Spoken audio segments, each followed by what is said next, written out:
Olá, seja muito bem-vinda, seja muito bem-vindo. O meu nome é Marta Fernandes. Este é mais um episódio do Sementes do Riso, um podcast que tem como missão semear presença, leveza e consciência através do riso. Hoje vamos conversar sobre um provérbio antigo, daqueles que carregam séculos de moralidade e, ao mesmo tempo, séculos de equívocos. Estou a falar-te deste provérbio. O riso abunda na boca do tolo. Vamos olhar para ele com carinho, com curiosidade e, claro, com um sorriso. E vamos também cruzar essa visão com o que a ciência contemporânea nos diz. E para isso vamos ter em conta as reflexões do psiquiatra português, que é também professor universitário, Mário Simões, que tem estudado profundamente os efeitos do riso no corpo e na mente.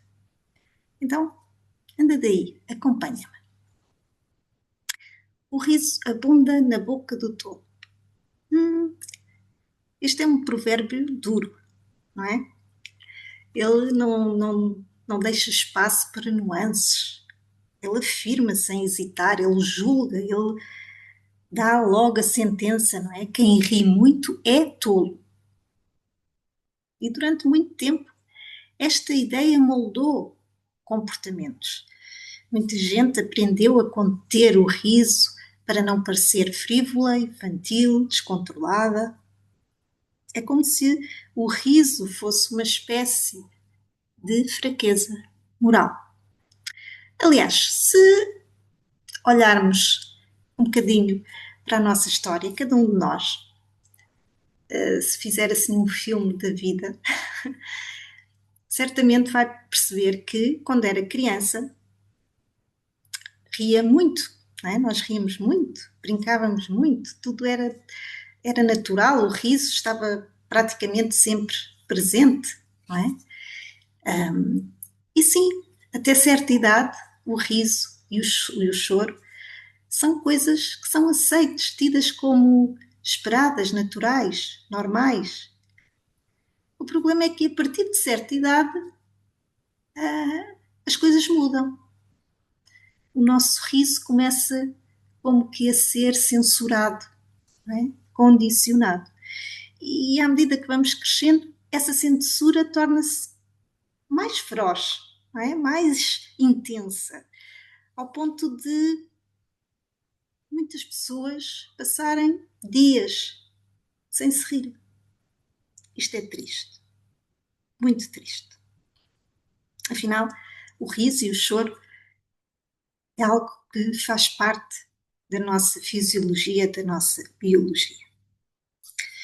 Mas sabes, se olharmos com atenção, com pensamento crítico, percebemos que este provérbio não descreve o riso, ele descreve um medo.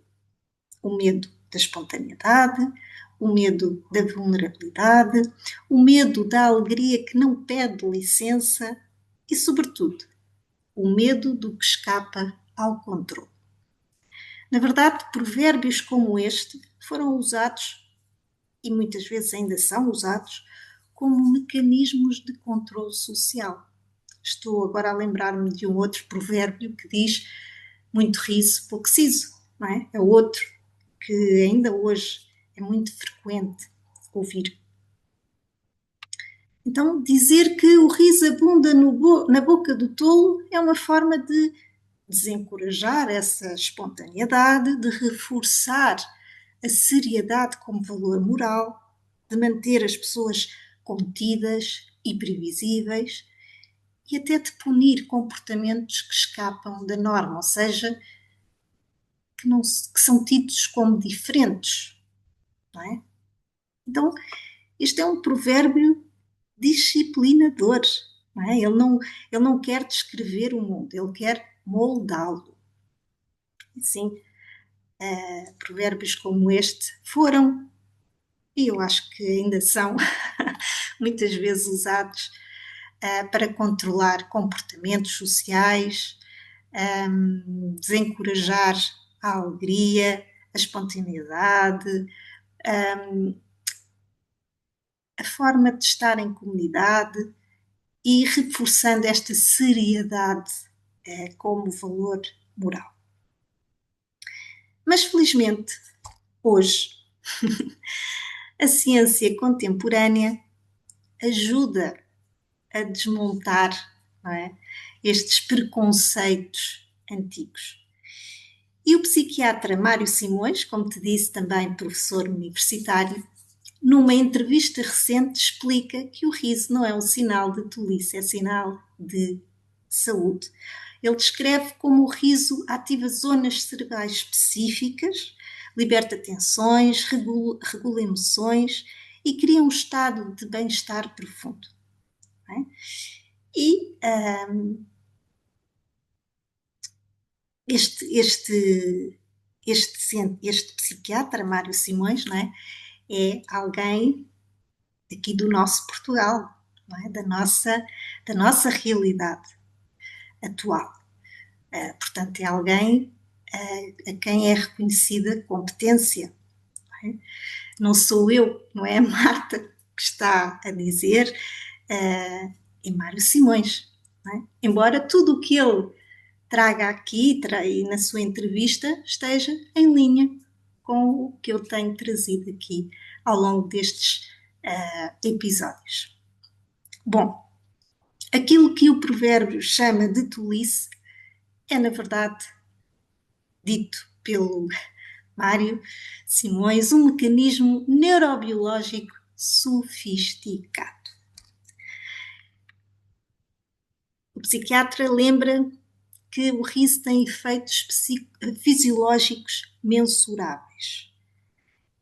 Reduz o stress, melhora o humor, fortalece o sistema imunitário e promove relaxamento. E quando eu digo mensuráveis, significa que tudo isto foi medido, foi comprovado. Há evidências científicas, houve estudos, houve pesquisas, não é? Então, cientificamente provados, fisiologicamente mensuráveis. Não é? Então, nada disto combina com a imagem do tolo. Pelo contrário, rir é um ato de inteligência emocional. E esta? Bom, mas também é importante fazermos aqui um discernimento e uma distinção essencial. Quando falamos do riso como ferramenta de saúde, estamos a falar do riso bom. E aqui riso bom, entre aspas, não é? O riso que liberta, que aproxima, que cura. Mas também existe o riso mau, e aqui novamente aspas, não é? Riso mau, ou seja, o riso que humilha, que exclui, o riso que se usa como arma, como forma de superioridade ou desprezo, não é? Esse riso não nasce da alegria, nasce da sombra. E depois existe ainda um outro tipo de riso, que é o riso patológico, aquele que surge em algumas doenças neurológicas ou psiquiátricas, quando a pessoa ri sem controle, sem ligação emocional ao que está a acontecer. Então, esse riso não é expressão de felicidade, é um sintoma de uma doença, é um riso que precisa de cuidado e não de julgamento. Portanto, quando falamos de riso, falamos de um fenómeno complexo. E atenção, não é o riso em si que é bom ou mau, não é? O que define o riso bom e o riso mau, e por isso eu falei em aspas, é a intenção, o contexto, a consciência que o acompanha. E aqui é importante relembrar que nas práticas de yoga do riso existe uma intenção muito clara, que é usar o nosso riso, a capacidade que temos de rir mesmo sem vontade, e por isso dizemos rir rir intencionalmente para promover saúde, para gerar bem-estar, para pôr o nosso corpo a trabalhar a nosso favor. Portanto, a nossa intenção é gerar saúde, bem-estar, paz, clareza mental. Okay? O contexto é o contexto, que é a nossa vida, é? Que é o nosso bem-estar, que é o estarmos ali num grupo que se reúne com o mesmo objetivo. E a consciência que o acompanha.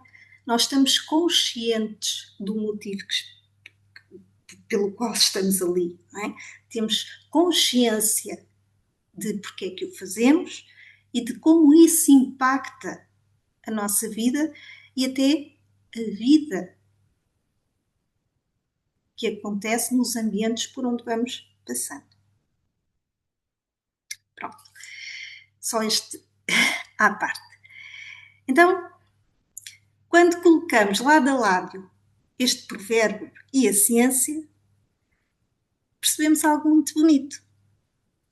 O riso não abunda na boca do tolo. O riso abunda na boca de quem está vivo, presente, conectado consigo e com os outros. O riso abunda na boca de quem se permite sentir. E isso, meus amigos, meus risonhos, isso é tudo menos tolice. E mais uma vez, aproveito para te falar de algo muito importante, que tem a ver com a tal consciência de que te falei há pouco. Estou a falar-te sobre a nossa resistência natural ao riso. Quando começamos a praticar o riso intencional, não é? No yoga do riso, é muito comum surgir desconforto, às vezes até resistência, uma sensação de isto é estranho, isto não é natural, isto não é para mim, isto é ridículo. Não é? E sabes porquê que isto acontece? Porque, como te disse, nós crescemos durante décadas a ouvir provérbios como este, décadas a aprender que rir demais é feio, é impróprio, é tolo, é inadequado, é infantil, é perigoso. Não é? Décadas a associar o riso à perda de controlo, à exposição, à vulnerabilidade, ao ridículo. Então, quando te pedem para rir de propósito, a tua mente faz aquilo que está programada para fazer. Ela tenta proteger-te a todo custo e por isso inunda-te de pensamentos do género: não faças isso, vão julgar-te, vão achar-te ridícula, vão dizer que estás louca, que precisas de ajuda, que estás a ter algum tipo de colapso, isto não é seguro, para com isso. É normal, é natural. Mas ainda que seja normal e natural, isso não significa, essa resistência não é um sinal de que o riso não é para ti. É um sinal de que estás a tocar num condicionamento antigo que existe em ti. É a tua mente a tentar defender-te de algo que já não é uma ameaça real. E quando reconhecemos isto, algo se abre. Podemos olhar para a resistência com ternura, com paciência, com amor, com curiosidade. E pouco a pouco e pouco, permitir que o corpo reaprenda a rir. Não como defesa, mas como liberdade. Isto não acontece de um dia para o outro, não te vou mentir. É um processo. É uma aprendizagem, são caminhos neuronais que o nosso cérebro precisa de construir. Por isso leva tempo, não é? Requer prática, regular, requer disciplina, empenho, dedicação. É um pouco assim, primeiro estranha-se, depois entranha-se. Mas uma coisa te garanto, vai acabar por acontecer. E há outra coisa muito importante que quero salientar e que também tem a ver com essa consciência que falámos há pouco. Praticar yoga do riso não significa que vais começar a rir sem consciência em qualquer lugar, a qualquer momento. O riso intencional não te transforma numa pessoa irresponsável ou desligada da realidade. Um adulto consciente sabe que existem momentos em que o riso não tem espaço. Momentos de dor, de luto, de recolhimento, de respeito. E sabe também que em certos ambientes rir pode até ser desadequado ou mesmo inseguro.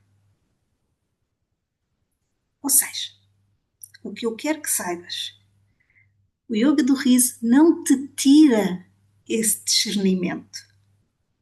Pelo contrário, ele afina a tua sensibilidade, ajuda-te a reconhecer quando o riso é bem-vindo e quando não é. E a par disso, o yoga do riso também te oferece algo precioso. Um lugar onde podes treinar o teu riso em liberdade e segurança. Seja estejas tu como estiveres. Não é só nos bons dias, é nos maus dias. Não é só quando tens disposição, é quando não tens disposição. Não é só quando estás alegre, é quando estás triste. Não é só quando estás saudável, é também quando estás doente. Um lugar onde não há julgamento, nem repressão, nem dedos apontados. Um lugar onde o riso não é visto como tolice, mas como humanidade. Esse lugar são os clubes do riso. E é exatamente essa a missão do Clube do Riso do Oeste. Promover saúde, felicidade e paz mundial através da prática do yoga do riso, ou seja, do riso intencional. Um espaço onde o riso volta a ser natural, volta a ser permitido, volta a ser teu. O teu superpoder, que está sempre contigo, que tem a capacidade de transmutar estados de ânimo, níveis de energia, que tem a capacidade de mudar os teus pensamentos, as tuas escolhas, os teus comportamentos, a forma como te relacionas contigo, com os outros e com o mundo.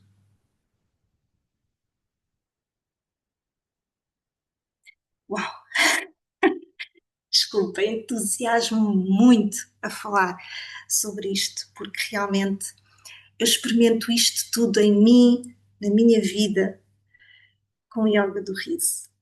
O yoga do riso foi assim um grande presente que Deus me deu. E, e como me traz tanto e me fez tão bem e continua a fazer, eu